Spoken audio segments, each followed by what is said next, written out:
phrase which came to my mind was actually a Hindi phrase, which was "उल्टा चोर कोतवाल को डांटे"। तो हमारे एक्सटर्नल अफेयर्स मिनिस्टर ने आज उनको वार्निंग दी कि सुनिए, इंटरफेरेंस आप कर रहे हैं। जयशंकर जी भी वही बात कर रहे हैं कि अगर आप सपोलों को ये शाम को आप पाल रहे हो, उन्हें सपोर्ट कर रहे हो और उन्हें प्लेटफॉर्म दे रहे हो ये सारे जहर उगलने के लिए, तो कल को ये तुम्हें भी डसने वाले हैं। Anybody has a complaint, we have a complaint about Canada. You know what I said earlier, the space that they're giving to Khalistanis and to violent extremists.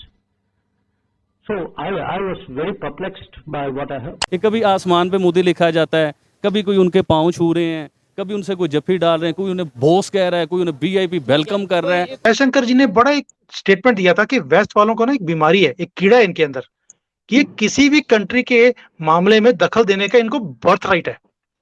लेकिन जब इनके कंट्री में कुछ हो रहा हो, कोई और बोले तो बोले यार तुम्हारे इंटरनल मैटर में काम कर रहे हो। तो सर मोदी साहब में कोई तो बात है कि अमेरिका सुपर पावर बुला रहा है कि मुझे कोई मैसेज आते हैं, आबिद बेटा, हाय हाय हाय हाय, दिल जीत लेते हैं, यकीन करें दिल ऐसा हो जाता है। तो उस वक्त हम अमेरिका के एल आए थे, तो वहाँ से एड भी आ रही थी, सब कुछ आ रहा, तो इस वजह से हमारी जो शुरू से एवोल्यूशन है, जो हमारी थिंकिंग कैपेसिटी है, वो एक्चुअली इवॉल्व ही नहीं हो सकी डेट से, लोन से, इस तरह की चीज़ों से। अब जो इंडिया को जब हम देखते हैं तो इंडिया ने इनिशियली सर्वाइव किया है, हमने इनिशियली थ्राइव किया।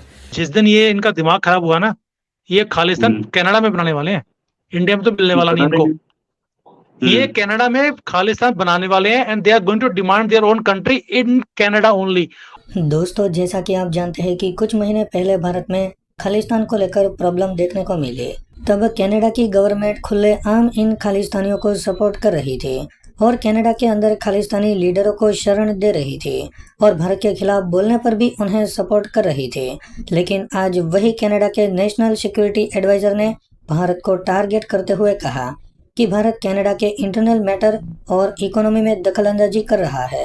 इसी बात को लेकर हमारे फॉरेन मिनिस्टर एस जयशंकर ने कनाडा के पीएम जस्टिन ट्रूडो को मुंह तोड़ जवाब दिया है। जयशंकर ने कहा कि कनाडा की बातें सुनकर उन्हें उल्टा चोर कोतवाल को डांटे के मुहावरे की याद आ रही है, क्योंकि कनाडा वही देश है जो भारत के इंटरनल मैटर में लगातार इंटरफेयर करता आ रहा है।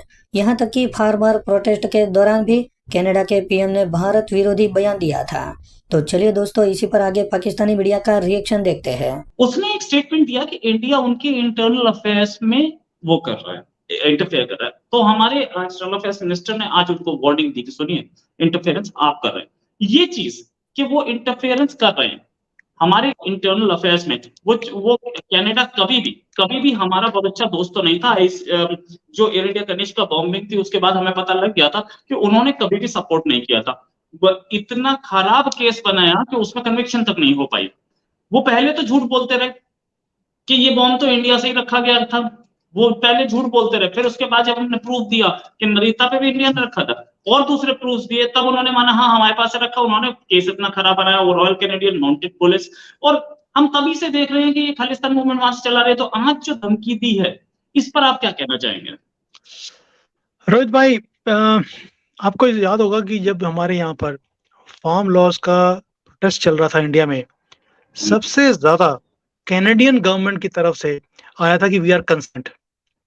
फिर तुम्हारा फार्म लॉ से क्या मतलब है, और इतनी हमदर्दी तुम्हें जो यहाँ पे फार्म लॉज में जो पंजाब के, हरियाणा के जो सारे किसान थे वही प्रोटेस्ट कर रहे थे। पूरे इंडिया में तो कहीं प्रोटेस्ट हुआ नहीं है। Who was supporting them? Canadian government. Was that not interference into internal matters? क्या वो हमारा इंडिया का इंटरनल मैटर नहीं था? तब इनके पास हक था। आई थिंक जयशंकर जी ने बड़ा एक स्टेटमेंट दिया था कि वेस्ट वालों को ना एक बीमारी है, एक कीड़ा है इनके अंदर, कि किसी भी कंट्री के मामले में दखल देने का इनको बर्थ राइट है। लेकिन जब इनके कंट्री में कुछ हो रहा हो, कोई और बोले तो बोले यार तुम्हारे इंटरनल मैटर में काम कर रहे हो। How is Khalistan movement your internal matter? मुझे आज तक ये समझ नहीं आती भाई। खालिस्तान मूवमेंट की जो पूरे जड़ें हैं कनाडा के अंदर है, इनके यहाँ पर हो रही हैं, एंड दे से कि this is our internal matter. ये कनाडा वाले ये बोलना चाहते हैं कि वो खालिस्तान मूवमेंट के लिए जो जगह चाहिए उनको, खालिस्तान वालों को अपनी कंट्री चाहिए, तो कनाडा क्या अपनी कंट्री में देने वाला है उनको? तो खुश शौक से दीजिए, हमें कोई दिक्कत नहीं है। बट अगर वो टारगेट इंडिया को करते हैं, then it becomes our matter, not your matter. तो जयशंकर जी ने बड़े आराम से बोला उनको देखिए, we have to understand one thing, Hillary Clinton ने एक बार बोला था पाकिस्तान को कि अगर आप सांप अपने वहां रखेंगे तो वो आपको भी डसेगा। और जयशंकर बात जी है। भी वही बात कर रहे हैं कि अगर आप सपोलों को, ये सांप को आप पाल रहे हो, उन्हें सपोर्ट कर रहे हो और उन्हें प्लेटफॉर्म दे रहे हो ये सारे जहर उगलने के लिए, तो कल को ये तुम्हें भी डसने वाले हैं। Wait and watch. पाकिस्तान ने ये सबक बहुत अच्छी तरह से सीख लिया, अपनी हालत खराब करके टुकड़े होने की उसकी पोजीशन आ गई है। कनाडा का भी वही हाल होगा अगर वो नहीं संभले तो। And secondly we have to understand one thing, ये हिंदू नहीं है, ये सिख भाई हैं, ये लड़ने वाली कौम है। जिस दिन ये इनका दिमाग खराब हुआ ना, ये खालिस्तान कनाडा में बनाने वाले हैं, इंडिया में तो मिलने वाला नहीं इनको। ये कनाडा में खालिस्तान बनाने वाले हैं and they are going to demand their own country in Canada only. और मैं कनाडा में जाता हूँ, मैं कई एरियाज में जाकर मैं हैरान रहता हूँ कि वहां पे ऐसे लगता है कि आप इंडिया में पंजाब में बैठे हैं, कि वही रेडी सिस्टम, वही ठेले वाले, वही सरदार सब जगह पे। वहां गोरा दिखता नहीं है कई एरियाज के अंदर, तो गोरा छोड़ छोड़ के भाग गए वहां से। सो जब ऐसी हालत हो, इनको कंटेन करना बड़ा मुश्किल है। एंड मुझे लगता है कि हमारे लिए अच्छा है कि ये खालिस्तान इंडिया में मांगने की बजाय ये इन्होंने मांगना नहीं है कनाडा में, इन्होंने बना देना है। So it is good for us only, let him taste the medicine himself. वो ज्यादा टाइम नहीं लगेगा इनको। अच्छा, और उसमें से भी बहुत सारे ऐसे लोग हैं जो कि खालिस्तान को बिल्कुल पसंद ही नहीं करते। इंडिया में भी खालिस्तान जैसी कोई डिमांड नहीं है।